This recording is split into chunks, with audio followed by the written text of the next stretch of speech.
Hello everyone, my name is Larze, video game enthusiast and part-time slime babysitter. Hey, I don't need a babysitter. Sam, go eat your snack and watch a few episodes of that slime anime you like. Yay, snack time. Anyway, today we're going to talk about RPGs. No, not the explosives, role-playing games. More specifically, I want to talk about a long-standing RPG class, the Thief. Thieves or rogues have been an RPG staple since the beginning, and one of their most notable abilities or traits is stealing. In RPG video games, usually any character that is characterized as a thief or ones that have the job/class of a thief will have access to an ability called Steal. Steal gives you the chance to take an item from an enemy in combat to add to your inventory. Sometimes this is a consumable like a potion or a bomb, and other times it will be an item like a bangle or even a powerful weapon from one of your characters. Some games even allow you to steal or pickpocket NPCs in the overworld and acquire more items. So I began to wonder if it would be possible to beat an RPG video game using only stolen items.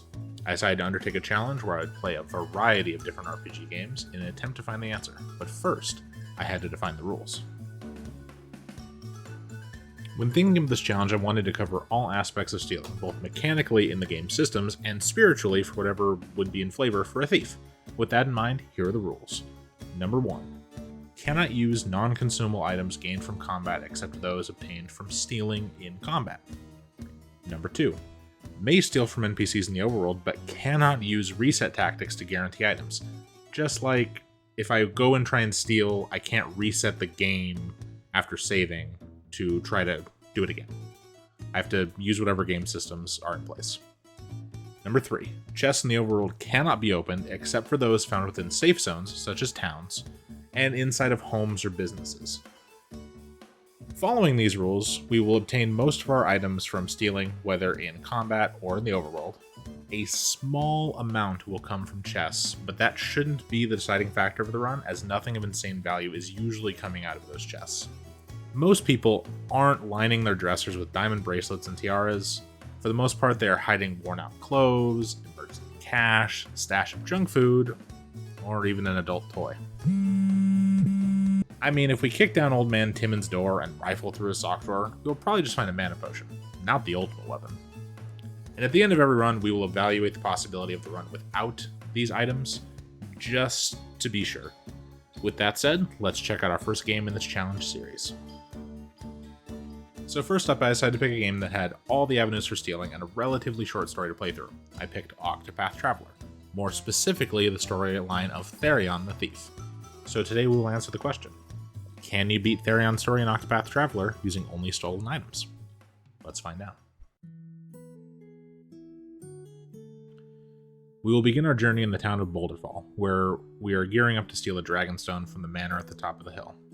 This area acts primarily as a tutorial/introduction to the game systems, so everything we can steal here is at a 100% chance. We roll around the town and take everything we can grab from the townsfolk, including some soulstones, which will help us in the upcoming boss fight. Once we have stolen all the items, we can grab the quest item from this NPC and progress into the manor. Once inside, we head quickly for the boss room and fight off any enemies that attack us. Once we arrive at the boss room, we are confronted by Heathcote and his security. The plan is to focus down Heathcote with attacks and break his defenses, and then follow up with the soulstones. While broken, Heathcote will take more damage from the stones, and they will also moderately damage the extra enemies in the process. This leads to a quick victory and the end of the first chapter.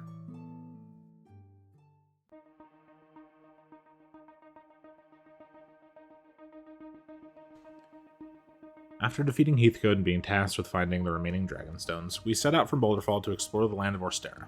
From this point, the plan is to hit up every starting town and steal as many items as possible.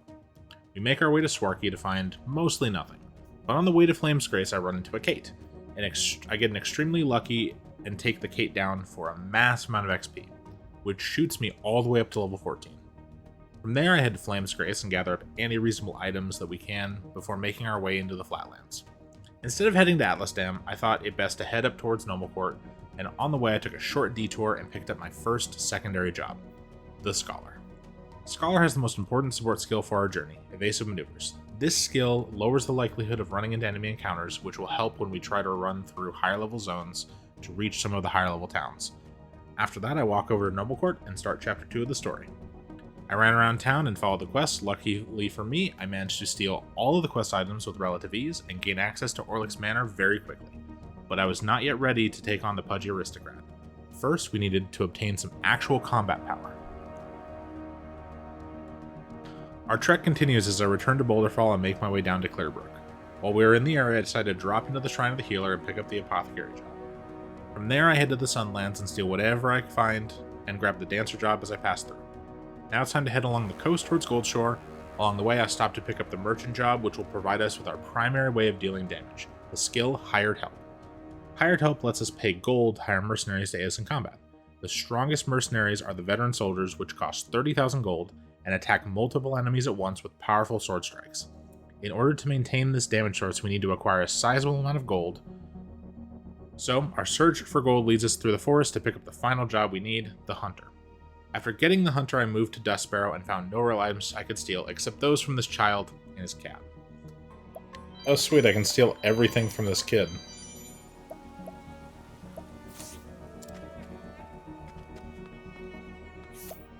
After that, I made haste back to Boulderfall to walk over to the town of Quarrycrest. This mining town has several NPCs holding junk items called Dubious Gold Ore and Fool's Gold Ore, which vendor for a fair bit of gold and are really easy to steal. With all the gold in hand from those gold ore, I just needed to make one more stop before it's time to take down Orlic. To pick up my last piece, I headed to Northreach. The trip up to Northreach is a little rough. The final stretch of the journey requires a long walk up a path with a save point near the very end. Even with evasive maneuvers, we will have to successfully escape at least one encounter, with only one chance to escape, as these enemies are strong and will hit me and kill me instantly. So I began my 40-minute trek to the nation up north.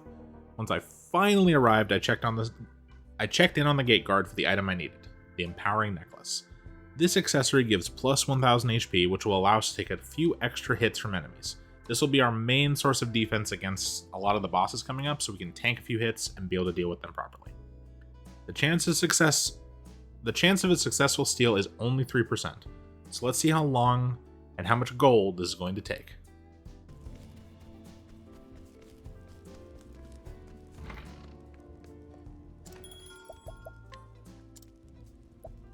$1,000 gold is an easy price to pay for this. Especially since I think we're going to get some gold out of this. Master's Longbow. It's fine too.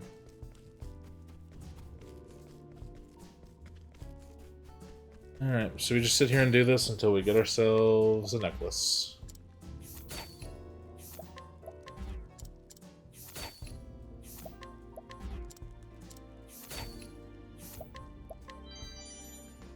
Oh my god, that was fast. Holy hell, it only took like 8 attempts. That's lucky. Alright, next we stop by Marcelm to pick up an item for later. In the back of the throne room is a chest containing the Tempest Amulet. After a few more visits to pick up some extra items to sell, we had 76,000 gold ready to go to take down Orlic. I made my way back to Noblecourt and headed for Orlic's Manse. Thanks to evasive maneuvers, we were able to quickly move to the manor without fighting any enemies at all, and make it to the boss with ease. In the fight with Orlic, we begin with Energizing Pomegranate. This will give us enough BP to go for a powered-up Veteran Soldier attack right away. With the first use of Veteran Soldier, we inflict massive damage to Orlic and clean up both of his guards right away, leaving him on his own.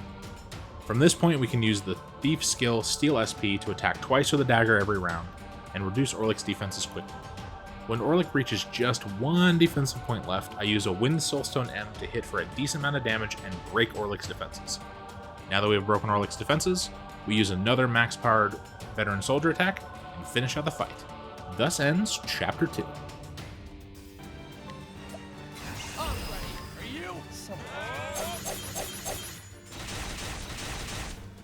Oh, cool. He's dead. Where's the nearest tavern?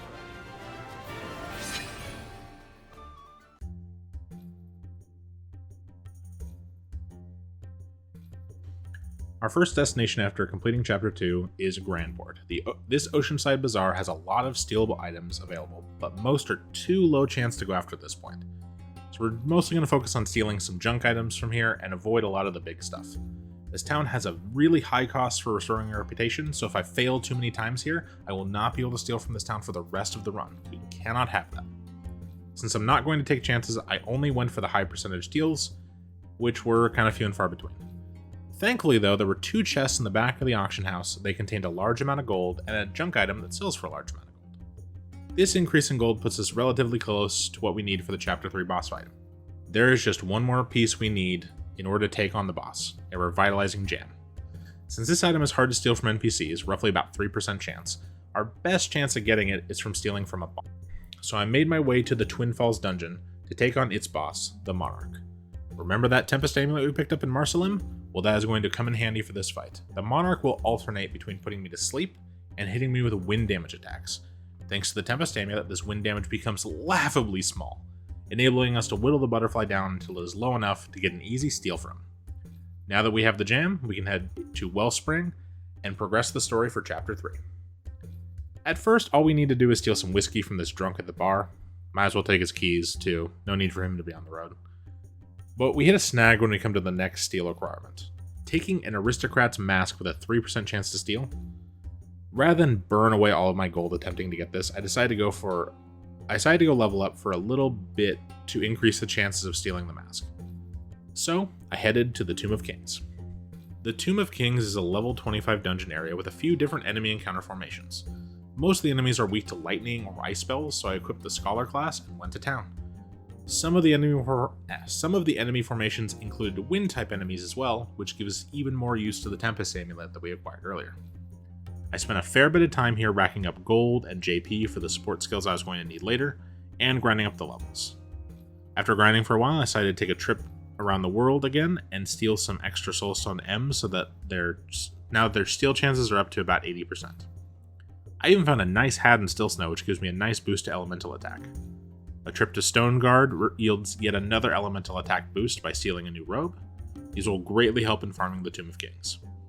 Thanks to the level boost, I'm now able to steal a decent number of excess gear and junk items to sell that propels me all the way up to 100,000 gold. As long as I can steal the quest item to progress without losing too much gold, we should be good to finish off Chapter 3. Unfortunately, I was still too low of a level to increase the steal rate, so I headed back to the Tomb of Kings to grind up to level 25. After that, I went back and tried to complete the Chapter 3 story.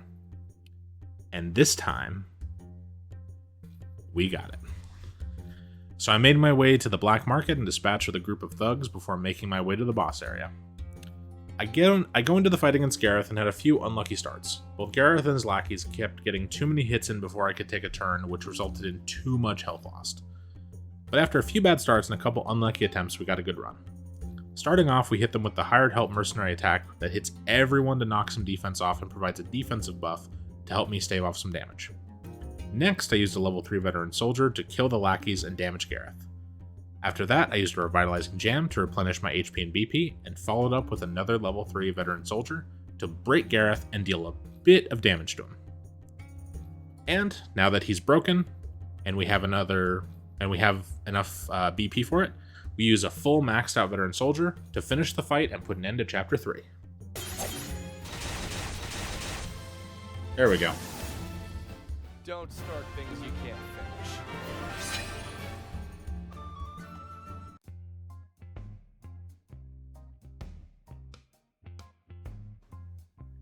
In order to take on the final story boss, Darius, we are going to need a few support skills and a couple of item upgrades.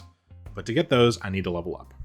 My first stop is at Victor's Hollow to try and pick up a Magus Knife, which adds 144 elemental attack. This massively upgrades our damage output for grinding in the Tomb of Kings. It only has a 15% chance at my current level though, so my success rate is still a little low.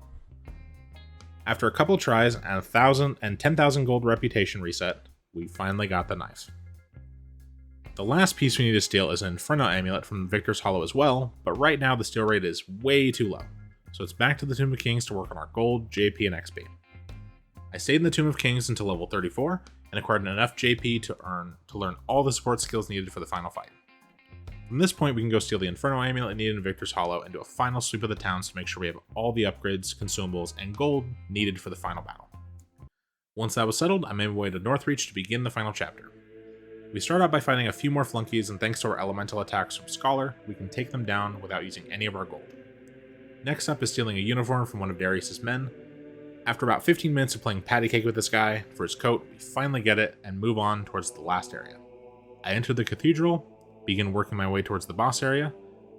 I saved and set up my skills for the final fight. Now it's time for... Come on! Alright, now it's time for the final fight. So coming into the fight with Darius, I needed a few key things to make this fight bearable. First off, we needed the Inferno Amulet, so the fire spells Darius uses deal absolutely no damage. One of the fire spells in particular is quite nasty. The spell Hellfire will be used periodically throughout the fight, and deals a decent amount of fire damage, and can knock us unconscious for 2 to 6 turns. If we get knocked unconscious, then the fight is essentially over, because we cannot act for the duration, and all of our defensive buffs become useless. This is why I needed the Apothecary job, more specifically, its third support skill, Resist Ailments. With Resist Ailments, we can decrease our chances of getting knocked unconscious by Hellfire.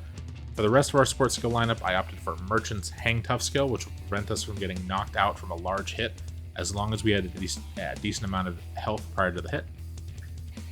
Dancer's Eye for an Eye skill, which gives us a 50% chance to retaliate every time we get attacked. Finally, the Hunter's skill, Patience, which gives us a 25% chance at the end of each turn to take an additional action for the turn. Throughout this fight, I utilized Sidestep and Eye for an Eye to passively break Darius' defenses, while I use items to replenish BP to set up Veteran Soldier attacks. Once I used 2 maxed out Veteran Soldiers, I had to hold back my damage and use large Soul Stones to push Darius close to the 50% health mark. Once Darius hits 50% HP, he normally activates a skill called Battle Cry, which grants him an additional action on each turn. If this goes off, then we have a much harder time beating him. If we can get Darius to 50% HP and then break his defenses before he can trigger Battle Cry, then he will be rendered useless for the rest of the fight as he loops harmlessly between locking down his weaknesses and using a sweep attack. So, I use Steel to keep an eye on his HP, subtracting 5% from whatever the number is stated. Once the Steel number hits 55% or higher, I break Darius and go in for another big attack. When he comes to, all you can do is weakness lock and sweep for the rest of the fight. From this point though, I did not have enough gold or soul stones to really push his HP quickly, so I just slowly sat there whittling away his HP, using Steel SP attacks as often as possible, and some M soul stones when I broke him just to get a little bit of extra damage going. About partway through the fight, I managed to steal a red apple from him, and I went ahead and thought, hey, why don't I try and collect from him, see how much gold I can get. And I ripped 30,000 gold right out of Darius. Exactly what I needed to use one more veteran soldier and finish the fight out for good. That's funny. Out of my way. Okay, so I just do item, medium pomegranate, and then I can just do a veteran soldier, right? My turn. That's funny. And that's game. And that's that.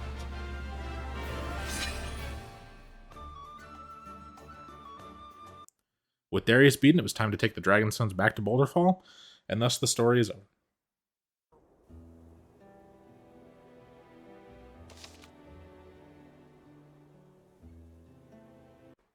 Alright, the run is now over. So now it's time to answer the question. Is it possible to beat Therion's story in Octopath Traveler with stolen items? The answer is yes, you can beat it with only stolen items. But what about all those chests? Could we complete the challenge without extra items from the chests? For the most part, all the chests gave us were bonus gold and consumables with a few nice pieces of gear and one powerful amulet. Without the 10-piece amulet, the Tomb of Kings becomes a little harder to farm early on, but after our damage spikes up a little and becomes a non-issue. As for the other pieces of gear, they were nice but ultimately unnecessary as lots of good gear got stolen from NPCs, and the bulk of our defenses really came from the Empowering Amulet, giving us 1,000 extra HP. The only real loss if we didn't use the chest would be the gold, because it fast-tracked us through the second and third chapters when we weren't farming the Tomb of Kings very efficiently. If we took the time and sat there and slowly grinded out the gold, we could hit the necessary amounts without those chests. It would just take a lot more time. So yes, it would still be doable without opening any chests and solely utilizing items stolen in combat, and with the path action. This challenge was a ton of fun. Trying to figure out how to make things work with limited access to items from the game was very interesting, and And Octopath Traveler provided a very good entry into this challenge series by being a shorter overall story and having the additional out-of-combat stealing options. Thank you all for watching. I really hope you enjoyed this style of video and thought the challenge was interesting. For the next game in the series, I'll be looking to make this a little harder with a longer game and most likely less options for stealing items. This way we'll have to be much more considerate of our item use. For the next video, we're going to be playing Final Fantasy IX, since the protagonist Zidane is a thief by trade. This will probably not be the next video I upload, since I will need more time to get this run going and the video prepared. So be on the lookout for other challenge videos in the meantime. I'm always looking for new challenge runs to partake in, so if you have any thoughts on a game or a challenge run idea of your own that you want to see me attempt, please let me know in the comments below. If you enjoyed the video, consider subscribing to the channel and liking the video. That will be all. Thanks you for watching, and I'll see you next time.